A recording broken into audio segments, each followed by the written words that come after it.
Doctor Jamal, गर्मियाँ शुरू हो गई हैं और गर्मियों में सबसे ज़्यादा प्रॉब्लम आती है अपनी स्किन को अच्छा रख पाना। आज कुछ सवाल हैं स्किन से रिलेटेड। सबसे पहले मैं जानना चाहती हूँ, हेल्दी स्किन का क्या मतलब होता है? देखिए, हेल्दी स्किन का मतलब क्या होता है कि जब आप स्किन पे लिखना चाहें तो लिख ही नहीं जाए। जैसे आपने नाखून से बच्चे लिख लेते हैं ना स्किन को, तो वो लिख ही नहीं जाए, उस पर कोई ऐसी चीज़ नहीं आए, लाइनें नहीं पड़ जाएं। पहली चीज़ जो सफ़ेद सफ़ेद सी ड्राइनेस होती है। दूसरा ये है कि आपकी स्किन में चमक थोड़ी होना चाहिए, बहुत मामूली चमक, ये नहीं कि बहुत चमके, तो स्किन चमकती हुई स्किन अच्छी होती है। ये दो चीज़ें हैं तो आपकी सेहत। स्किन सबसे बड़ा ऑर्गन है पूरे जिस्म में। आपने ये नहीं सुना होगा कभी, हम लोग मेडिकल में बोलते हैं कि अगर हम स्किन का वेट लेंगे तो सबसे ज़्यादा वेट स्किन का है बमुकाबले हर ऑर्गन के। और हम स्किन के जो डॉक्टर्स होते हैं वो ये कहते हैं कि स्किन की बीमारियां सारी जिस्म की बीमारियों का अक्कासी, मतलब उसका अक्स होता है। जिस्म में जो बीमारी है अंदर, वो स्किन पे नज़र आना शुरू हो जाती है या नाखूनों में नज़र आना शुरू हो जाती है। तो ये जो है स्किन जो है बहुत कुछ बताती है, हमारी सेहत, हमारी स्लीप। आँखों के आगे गड्ढे पड़ जाते हैं, आपने देखा होगा, वो कम सोने से पड़ते हैं।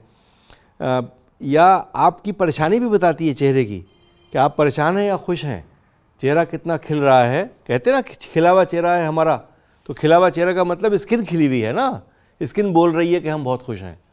तो स्किन पूरे हमारे मूड को, पूरे हमारे फिज़िकल स्ट्रेंथ को, पूरी हमारी बॉडी की मेटाबॉलिज्म को सब डिपिक्ट करती है, स्किन डिपिक्ट करती है पूरा।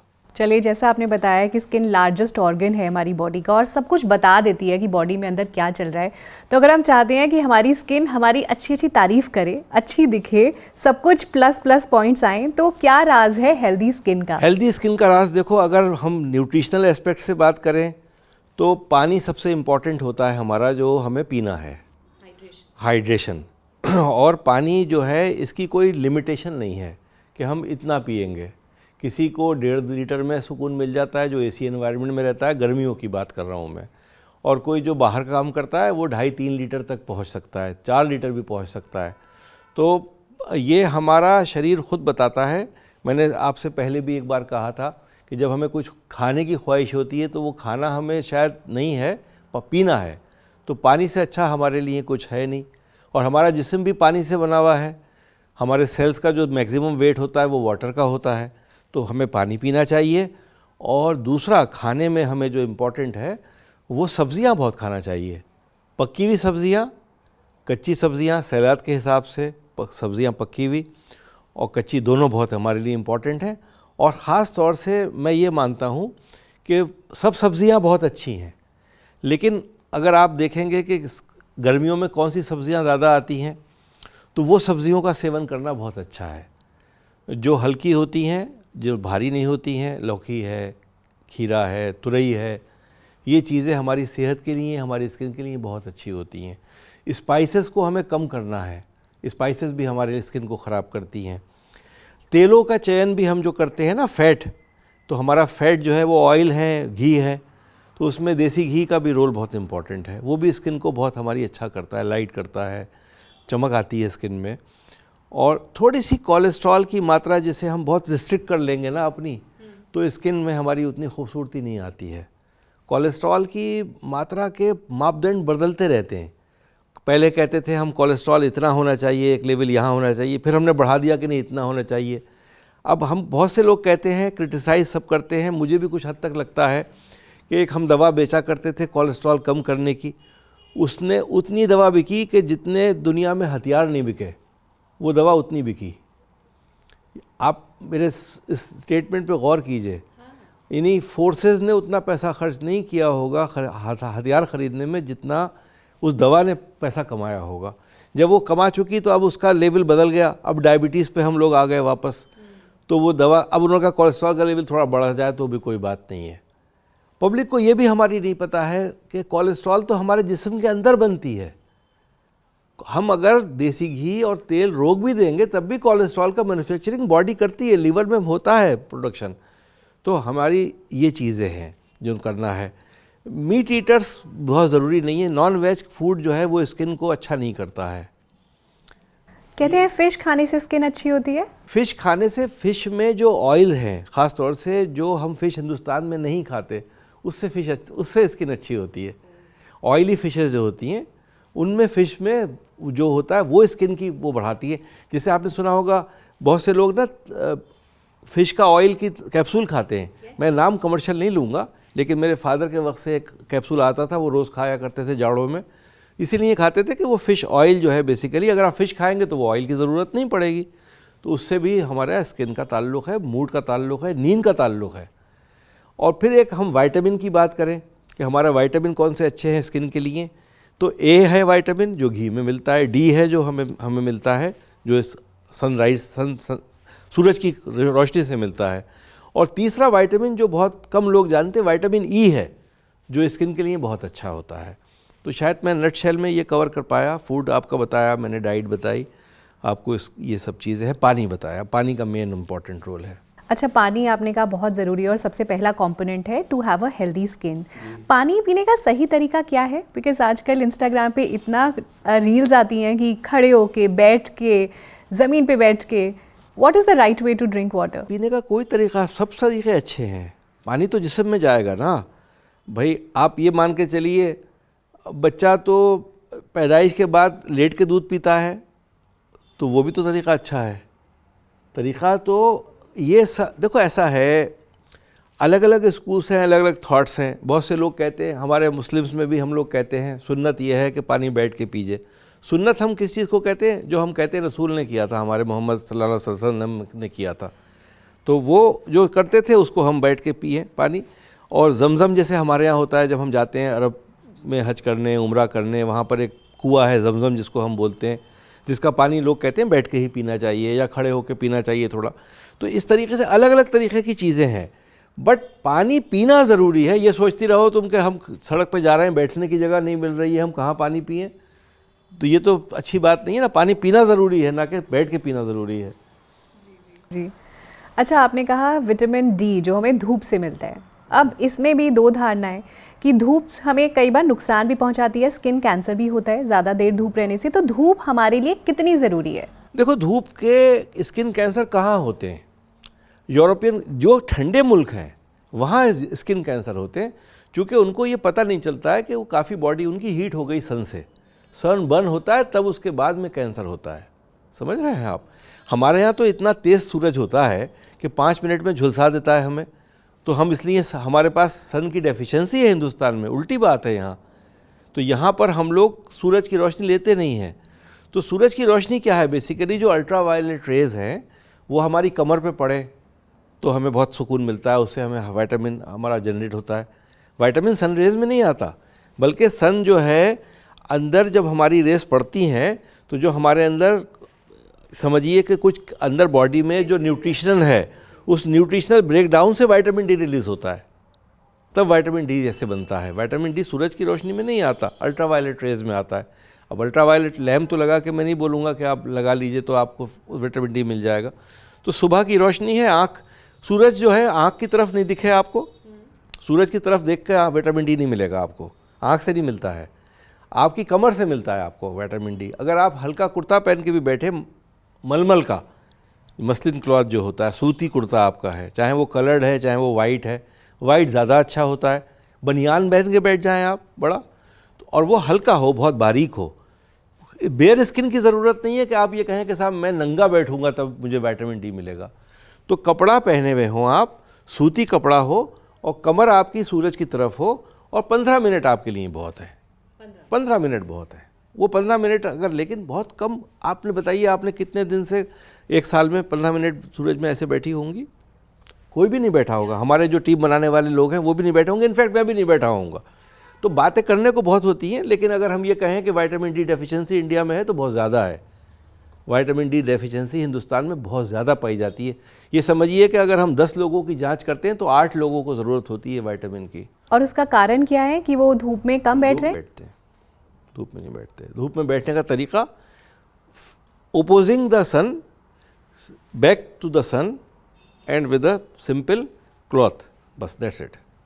अच्छा ये बताइए, आजकल सनस्क्रीन की बहुत ज़्यादा ऐड आती है, इनफैक्ट इतनी ज़्यादा एडवर्टाइजमेंट दिखती है कि बच्चों के लिए भी बोला जाता है कि रेकमेंडेड है कि सनस्क्रीन लगाएं। पहले के ज़माने में तो सनस्क्रीन नहीं होती थी, तो ये मॉडर्न टाइम्स में क्यों ज़रूरी हो गई है? देखो, कमर्शलाइजेशन में कोई चीज़, कोई पब्लिकेशन हुई और उस पब्लिकेशन को फार्मास्यूटिकल कंपनी ने या कोई ऑर्गेनाइजेशन ने उसको फाइनेंशियली गेन के लिए शुरू कर दिया, तो दोनों चीज़ें जस्टिफाई होती हैं। साहब, साइंटिफिक पब्लिकेशन भी थी हमारे पास, तो हम ये बेच रहे हैं, आप ख़रीद लो। लोगों के पास पैसा भी है तो लोग ख़रीदते हैं। सनस्क्रीन भी ऐसे होने लगे हैं, 50 है उस पर लिखा हुआ, 30 लिखा हुआ है, और वो आप ये तसव्वुर कीजिए वो कितनी देर काम करेगा। कोई भी आप क्रीम लगाएंगे तो आपकी नेचुरल स्वेटिंग को ख़त्म कर देता है, स्वेट पोर्स ख़त्म कर देगा, तो वो एक तरीके से हार्मफुल भी हो सकता है लॉन्ग रन में। लेकिन कोई उसका डेटा हम प्रोड्यूस नहीं कर पा रहे हैं कि हमने 50 लाख लोगों को सनस्क्रीन लगाया तो वो 10 साल बाद कैसे, उसमें कितने लोगों को स्किन कैंसर हुआ या कितनों को नहीं हुआ, ऐसे डेटा हमारे पास नहीं है अभी भी। तो ये अपना इंडिविजुअल चॉइस पे है कि आप लगाना चाहें लगा लें, लेकिन मेरे समझ में तो ये आता है कि जो आपकी फ्रेशनेस है, भाई लेडीज़ को हम छोड़ सकते हैं कि वो उनका एक मेकअप एक पहलू है, गहना है, वो करती हैं, वो ठीक है। लेकिन मर्दों में क्या अच्छी बात है, हमें अल्लाह ने एक अच्छी चीज़ और दी है, हमारी दाढ़ी होती है, तो हम जो शेव करते हैं उससे हमारी स्किन बहुत साफ़ रहती है। ख़ास तौर से हम डेली डेड स्किन को ख़त्म कर देते हैं। जब हम शेविंग करने में डेड स्किन सब चली जाती है हमारी, तो ये है। तो सनस्क्रीन आप बोल रहे हैं कि इंडिविजुअल चॉइस है, अगर आप लगाना चाहें तो लगा सकते हैं, मैंडेटरी नहीं है कि आपको प्रोटेक्शन ये चाहिए ही चाहिए। ना, ज़रूरी नहीं है। स्किन के माध्यम से मैं एक बात बताना भूल गया, अभी मुझे याद आया आपसे बात करते में, नहाना भी बहुत ज़रूरी है रोज़ हमें। बहुत से लोग नहाते भी कम हैं, ऐसे भी मैंने लोग देखे हैं अपनी प्रैक्टिस में कि जो कहते हैं नहीं आज तो नहीं नहाए, कल नहाए थे। मुझे याद नहीं कि मैं किसी दिन बग़ैर नहाए रहा होऊंगा। मतलब एक सुबह में पता नहीं क्या है कि 40 साल तो हो गए होंगे, शेव करना और नहाना मेरा पार्ट है लाइफ का। मुझे लगता है मैं बीमार हो गया अगर मैं नहीं कर रहा हूँ। मतलब मैंने शाम में 5 बजे अगर शेविंग करी, किसी दिन कोई बात थी, तो आई विल फील कि मैं सिक हूँ, बीमार हूँ। तो ये ज़रूरी है नहाना सुबह में, और नहा के कपड़े बदलना, कपड़े साफ़ पहनना। सारी स्किन की प्रॉब्लम्स वहाँ से जड़ लेती हैं कि हम हाइजीन कितनी मेंटेन कर रहे हैं। हाइड्रेशन और हाइजीन 2 H हैं, एक हाइड्रेशन चाहिए पानी और एक हाइजीन चाहिए H। 2 H से हमारी स्किन की सारी प्रॉब्लम्स ख़त्म हो सकती हैं। कुछ प्रॉब्लम्स ऐसी हैं जो जेनेटिकली हम कैरी करते हैं, जीन्स में आ जाती हैं, वो अलग बात है। लेकिन जनरली फंगल इन्फेक्शंस हैं, फंगल इन्फेक्शन बहुत ज़्यादा होते हैं, बाल गिरना है कहीं, या कोई पैचेस आ गए, या नाखून ख़राब होने लगे हमारे, ये सब चीज़ें हाइजीन और पानी की कमी से होती हैं। अच्छा, आपने हाइजीन की बात करी, जिसमें आपने बताया कि रोज़ाना नहाना है, अपने कपड़े भी आपने रोज़ाना बदलने हैं। आजकल ना हाइजीन के नाम पे कितने ज़्यादा और ऐसे प्रोडक्ट्स हमें सेल किए जाते हैं। बॉडी के लिए अलग वॉश है, फेस के लिए अलग वॉश है, हेयर के लिए आप अलग चीज़ यूज़ कर रहे हैं। तो मतलब बाथरूम में आप कितनी सारी टॉयलेटरीज जो हैं उनकी जगह बनानी पड़ती है। Is it really required? It is basically, ये निशानी है आपकी खुशहाली की। खुशहाल लोग जो हैं, खुशहाल लोग मतलब क्या होता है, जो पैसे वाले लोग हैं, उनके चोचले कह लीजिए आप, ये चोचले हैं। वो जाएंगे दुकान में कॉस्मेटिक्स की। मेरे बचपन में तो कॉस्मेटिक्स की दुकानें नहीं होती थी, परफ्यूम भी ख़रीदते थे तो लोग बाहर से ले आते थे। कोई सिंगापुर से ले आया, कोई US से ले आया, कोई दुबई से लेके आ गया, तो परफ्यूम मिल जाता था लोगों को। पहले परफ्यूम भी बहुत कॉमनली अवेलेबल नहीं होते थे, लेकिन अब हिंदुस्तान में हर चीज़ मिलने लगी। और ये बेसिकली हम सब जो होते हैं इंडस्ट्रियलिस्ट होते हैं, मैंने पहले भी कहा था, 1% लोग ऐसे होते हैं जो 99% लोगों का पैसा निकाल के ले जाते हैं। तो वो 1% वाले हैं जो बनाते हैं और 99% ख़रीदते हैं। लेकिन क्या फेस की स्किन और बॉडी की स्किन अलग अलग इनकी रिक्वायरमेंट नहीं है? क्या हम जो बॉडी पे मैं बॉडी वॉश लगा रही हूँ वो फेस पे यूज़ कर सकते? फेस की देखो, फेस जो है वो आप कभी छुपाते नहीं है ना अपना, वो एक्सपोज रहता है हमेशा। और फेस की मसल्स भी बहुत ज़्यादा यूज़ होती हैं। जब हम बात कर रहे हैं मुस्तकिल, तो मसल्स यूज़, तो स्किन जो हमारी सबसे ज़्यादा यूज़ हो रही है वो फेस की हो रही है, इसलिए फेस का प्रोटेक्शन ज़्यादा होता है। बाकी कपड़े पहन लेते हैं तो स्किन वैसे भी प्रोटेक्टेड रहती है, डस्ट से प्रोटेक्टेड रहती है और बाकी चीज़ों से भी प्रोटेक्टेड रहती है, केमिकल्स भी इतने नहीं होते हैं। तो ये फेस की वजह ये है कि हम फेस को इसलिए ज़्यादा मान्यता देते हैं। डॉक्टर जमाल, हर किसी का स्किन टाइप अलग अलग होता है, किसी की ड्राई है, किसी की ऑयली है, किसी की सेंसिटिव स्किन है, तो क्या इनकी देखभाल समर्स में अलग अलग तरीके से करनी पड़ती है? देखिए, ये आपके हैबिट्स से स्किन बनती है। जब कोई बच्चा पैदा होता है और जब वो 6 महीने तक होता है तो आप उसको डिफ्रेंशिएट नहीं कर सकते कि इसकी ड्राई स्किन है, इसकी ऑयली स्किन है। सबकी स्किन एक जैसी होती है। हम अपने हैबिट्स के हिसाब से उस स्किन को बना देते हैं वैसी। जैसे मतलब पानी कम पिया तो ड्राई स्किन हो गई। हमने और सेंसिटिव स्किन, मैं नहीं मानता सेंसिटिव स्किन कुछ होती है। सेंसिटिव मूड्स होते हैं और वो सेंसिटिव मूड से स्किन सेंसिटिव हो जाती है। तो आप कह रहे हैं कि जो इंसान सेंसिटिव होगा उसकी स्किन सेंसिटिव होगी? मैंने कहा ना कि स्किन हमारी पूरी रिफ्लेक्शन है पूरी बॉडी का।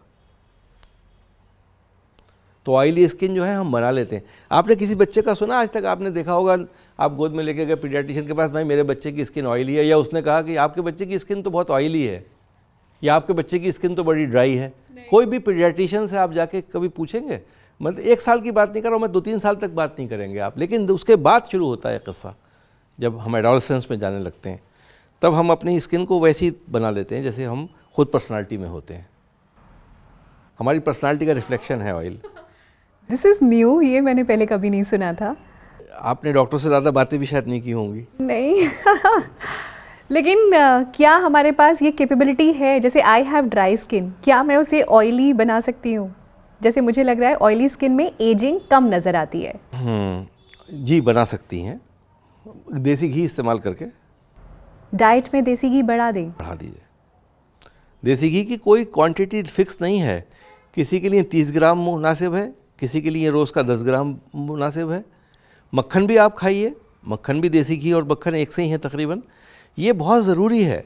आप ये समझिए कि आज से 70 साल पहले पीछे चले जाते हैं, 70 साल मान लीजिए या 80 साल मान लीजिए, जब हम देसी घी ही खाया करते थे, रिफाइंड ऑयल कोई नाम नहीं होता था।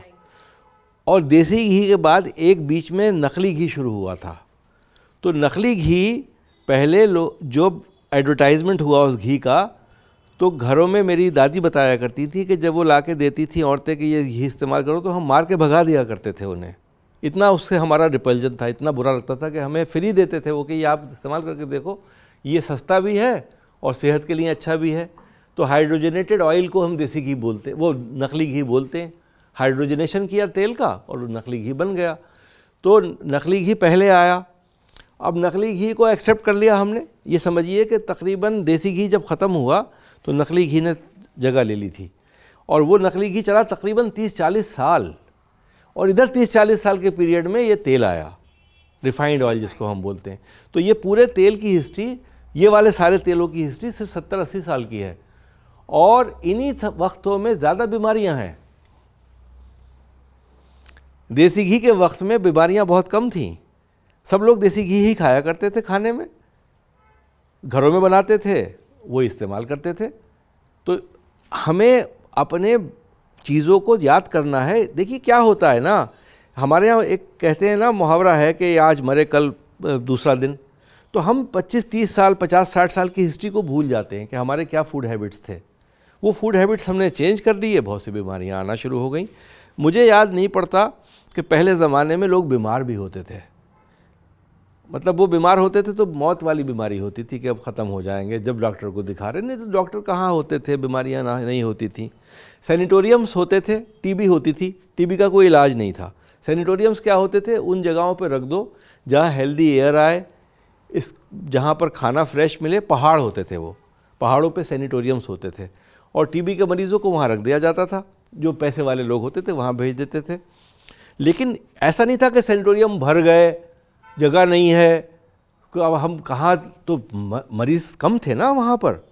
पॉपुलेशन तो उस वक्त भी हमारी 10 करोड़ रही होगी हिंदुस्तान में, आज से 100 साल पहले 10 करोड़ से कम तो कभी नहीं रहे होंगे ना।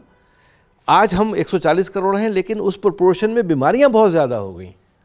बीमारियों में कमी नहीं आ रही है, बीमारी बढ़ती जा रही है, because of lifestyle, because of food habits, ये सब चीज़ें हैं।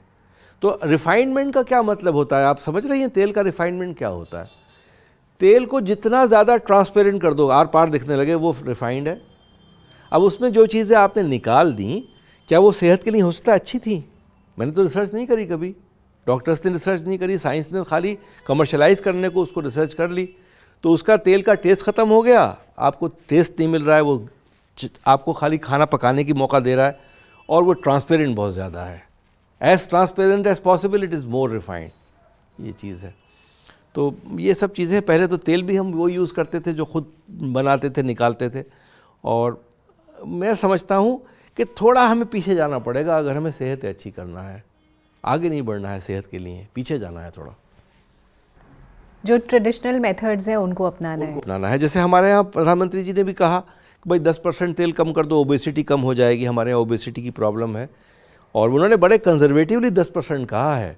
अगर मुझसे पूछते तो मैं कहता 50% बोल दीजिए, शाम के समोसे बंद, तो 10% देसी घी से कन्वर्ट कर दीजिए, ज़्यादा अच्छा हो जाएगा। चलिए, अभी हमने स्किन की बात करी and I am sure in सारे टिप्स से लोग समर्स में अपनी स्किन का ज़रूर ख्याल रख पाएंगे, और बहुत सारी नई चीज़ें पता चली जो आज से पहले हमें नहीं पता थी।